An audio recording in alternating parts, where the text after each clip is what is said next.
Almost ১ বছর পর আবারও চলে আসছে বাণিজ্য মেলা, আর অন্যবারের তুলনায় এবারের মেলাটা আমার কাছে একটু ডিফারেন্টই মনে হইছে। চলো এবারের মেলার এক্সপিরিয়েন্সটা তোমাদের সাথে শেয়ার করি। ফার্স্টে পার পারসন 50 টাকা করে 2টা টিকিট কেটে নিলাম। আমি মেলাতে ঢোকার সাথে সাথে হাতিল ফার্নিচারের একটা প্যাভিলিয়ন্সে ঢুকেছিলাম। এবার তারা যেই সোফা আর আলমিরাগুলা নিয়ে আসছে ভাই মারাত্মক সুন্দর ছিল, আর প্রাইসটাও তেমন আহামরি ছিল না। তারপরেই চলে গেলাম টার্কিশের এই প্যাভিলিয়নটাতে। আর এই স্টলটাতে তো অলওয়েজ ক্রাউড লেগেই থাকে, বাট ওদের শপের প্রত্যেকটার প্রাইস এত বেশি ছিল ভাইরে ভাই, কে কিনে এগুলো আমি জানি না। এই জায়গায় আমি দেখাইতেছিলাম যে জাস্ট এটার দাম ছিল 5,000 টাকা। তো হয়তো আমাদের কাছে অনেক আহামরি কিছু, বাট যারা কিনে তাদের কাছে হয়তো এগুলো কিছুই না। বাট প্রত্যেকটা শপিসে অনেক সুন্দর ছিল, চোখ ফেরানোর মতো ছিল না, মানে একটা থেকে আরেকটা সৌন্দর্য বেশি ছিল। আমার মনে হয় যারা যারা মেলায় গেছে তারা সবাই একবার হলো এই স্টলটা ভিজিট করেছে। তারপর ওদের কিছু পার্স কালেকশন ছিল, ওইগুলাই দেখতেছিলাম। আর ভাইয়াটা বলতেছিল এটার দাম 1500 টাকা। আমি সেটাই বলতেছিলাম যে কিভাবে পসিবল হয়। বাই দ্য ওয়ে, এবারের মেলায় আমার চোখে সবচেয়ে বেশি যেই জিনিসগুলো পড়ছে তা হলো রুম ডেকোরেশনের কিছু জিনিস, যা আগে মেলায় কখনোই ছিল না। এবারই ফার্স্ট আমি দেখলাম যে রুম ডেকোরেশনের এতগুলো স্টল ছিল। একটার থেকে আরেকটা সুন্দর বেশি লাগতেছিল আমার কাছে, কোনটা রেখে যে কোনটা নিব বুঝতেই পারতেছিলাম না। আর এই স্টলটাতে অনেক ধরনের ঝুড়ি, টেবিল রানার, কার্পেট অনেক কিছুই ছিল। আর বিশেষ করে এই আন্টির ব্যবহার এত ভালো ছিল, উনি আমার সাথে মানে অনেক হাসি খুশি ভাবে কথা বলতেছিল, এক একটার প্রাইস বলতেছিল, মানে ওনাদের ব্যবহার একদম অনেক ভালো ছিল। তারপর এই জায়গায় আমি কিউট কিউট ঝুড়িগুলা দেখাইতেছিলাম। তারপর চলে গেলাম আরেকটা স্টলে, যেখানে জুয়েলারির কিছু কিউট কিউট বক্স ছিল।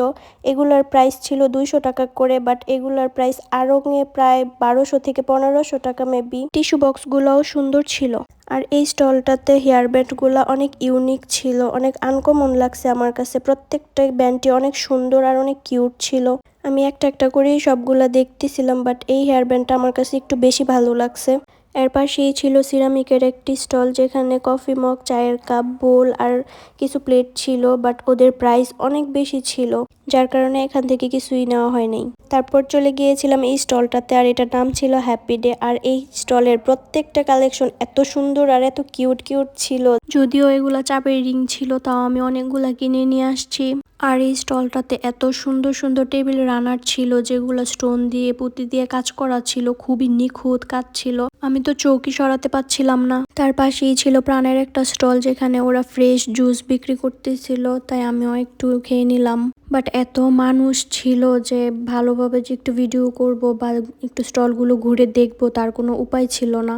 এনিওয়ে, এই স্টলের সবগুলা কফি মগের প্রাইসই ছিল 120 টাকা করে, বাট আমার কাছে একটু বেশি মনে হয়েছে, কারণ নিউ মার্কেটে এগুলো 100 টাকা করে 80 টাকা করে সেল করে। মেলায় গিয়েছি বাট কিছু নিব না, এটা তো হতেই পারে না, তাই আমিও 2টা মগ নিয়ে নিলাম। তার অপোজিটেই ছিল ইরান মেলা মেন এই স্টলটা। আর এই ভাইয়ার ব্যবহার এত ভালো ছিল, মানে আমি দেখতেছিলাম আর ভাইয়া বলতেছিল যে ভিডিও করতেছেন তাহলে একটা একটা করে দেখায় দেন, আর আমিও ধরে ধরে দেখাচ্ছিলাম। ওদের 10% ডিসকাউন্ট চলতেছিল, বাট উনি বলতেছিল আপনি যখন ভিডিও করতেছেন আপনার জন্য 20% ডিসকাউন্ট। আর এখানে ছিল তুর্কি আর ইরানের কিছু কার্পেট, যেগুলো অনেক সুন্দর ছিল।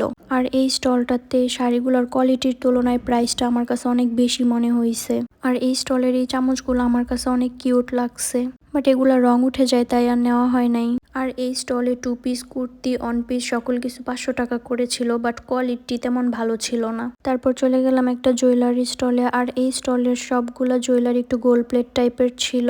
আর আমি যে রিংটা হাতে দিয়েছি ওইটাই দুবাই গোল্ডের যে রিংগুলা হয় ওই রকম টাইপের ছিল, বাট ওদের প্রত্যেকটা কালেকশনই একটু ইউনিক ছিল। এই নেল পালিশ আর লিপস্টিক গুলা 100 টাকা করে সেল করতেছিল। আর এই স্টলটাতে আমি বউগুলার প্রাইস জিজ্ঞাসা করতেছিলাম, ওরা বলল 200 টাকা করে, আর আমি কিছুদিন আগে নিয়েছিলাম মাত্র 50 টাকা দিয়ে।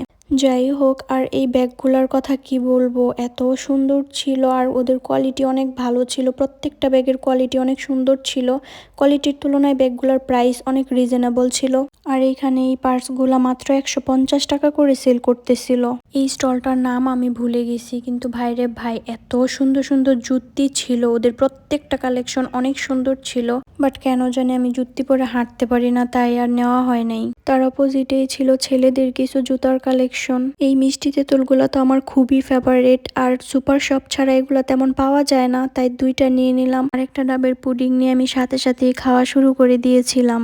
আর এই স্টলটাতে আমি আমার ফেভারিট কিছু কোরিয়ান নুডলস আর রামেন পেয়ে গিয়েছিলাম। সুপার শপের তুলনায় আমার কাছে প্রাইসটা অনেক কম মনে হয়েছে, তাই আমি সবগুলা থেকে একটা একটা করে নিয়ে নিলাম। এবারের মেলায় অনেক রকমের হোম ক্রোকারিজের দোকান ছিল, আর ওদের প্রত্যেকটা গ্রোসারি আইটেমের উপর যে অফারগুলো ছিল দুর্দান্ত ছিল। তারপরেই চলে গেলাম আকিজ ফার্নিচারের যে প্যাভিলিয়নটা ছিল সেইখানে। ভাইরে ভাই, মারাত্মক সাজাইছে ওরা, এত সুন্দর ছিল। প্রত্যেকটা কর্নার ওরা খুব সুন্দর করে ডেকোরেশন করছে, যেটা অনেক ভালো লাগছে। আমার তো বেরি হইতে ইচ্ছে করতেছিল না, অনেক সুন্দর ছিল। আর এই কর্নারে একটা কিচেন সাজানো ছিল, এত সুন্দর ছিল। আমি তো বারবার দেখতেছিলাম আর ভাবতেছিলাম যে এরকম একটা কিচেন থাকলে আর কি লাগে ভাই। এত সুন্দর ছিল, আমার পুরা মেলায় ঘোরার মধ্যে বেস্ট প্যাভিলিয়ন ছিল এটা। এই সিঙ্গেল কমফোর্টের প্রাইস গুলা ছিল 5,000 8,000 টাকা করে। আর ইগলোর আইসক্রিম গুলো আমার অলওয়েজ অনেক ভালো লাগে। ইগলোর পাশেই ছিল ওই ভাইরাল মামা কাটাকুটি করতেছিল। আর আমার সাদা মনে একটাই প্রশ্ন, এত সবজি দিয়ে ওরা কি করে ভাই। তারপর চলে গেলাম সেই ভাইরাল বাড়িতে, বাট ভিতরে এত পরিমাণের মানুষ ছিল তাই আর ভিতরে যাই নাই, বাইরে থেকে কিছু পিকচার্স আর ভিডিও করে নিলাম। তারপর ঘুরে ঘুরে চলে আসলাম ডায়মন্ড ওয়ার্ল্ডে। এখানে দুইটা ইয়ারিং অনেক সুন্দর ছিল, বলতেছিলাম যে কিনে দাও, বাট আবার ভাবতেছিলাম যে আসলে কি ডায়মন্ড থাকবে নাকি কাচের টুকরা থাকবে। এই তো চলে আসলাম মিররে একটু ঢং করতে, মিরর দেখলেই ঢং করতে মন চায়। আর এই ফ্রুট আইসক্রিমটা দেখতে যতটা সুন্দর, আমার কাছে খেতে এতটা মজা লাগে না। জানি না সবার কাছে লাগে কিনা, বাট আমার কাছে ততটা ভালো লাগে না। আমার কাছে মনে হয় মেলার প্রধান আকর্ষণই হচ্ছে কিডস জোন। আর এবারের মেলায় বাচ্চাদের জন্য পর্যাপ্ত পরিমাণে রাইড ছিল। কিডস জোনে এসে আমিও বাচ্চাদের মধ্যে দৌড়াদৌড়ি করতেছিলাম। পুরো মেলার মধ্যে মামারা যতগুলো জায়গায় দাঁড়িয়ে বাবল ফুলাচ্ছিল, আমি সেইখানে 5 মিনিট করে দাঁড়িয়ে এনজয় করতেছিলাম। এখানে প্রত্যেকটা বাচ্চাই স্বাধীনভাবে একদম নিজেদের মতো করে খেলা করতেছিল। এখানে একটা ডলের গায়ে আর্মির পোশাক পরানো ছিল, আর লেখা ছিল এখানে ছবি তোলা নিষেধ। আর আমি বলতেছিলাম যে আমি ছবি তুলতেছি না, আমি ভিডিও করতেছি। যাই হোক, দুষ্টামি করতেছিলাম। তারপরেই বের হয়ে গেলাম। আর দেখেন তখন রাত 9টা বাজে, বাট তারপরেও কি পরিমাণের ভিড় ছিল। ফুল ভিডিও দেখার জন্য থ্যাংকস ফর ওয়াচিং।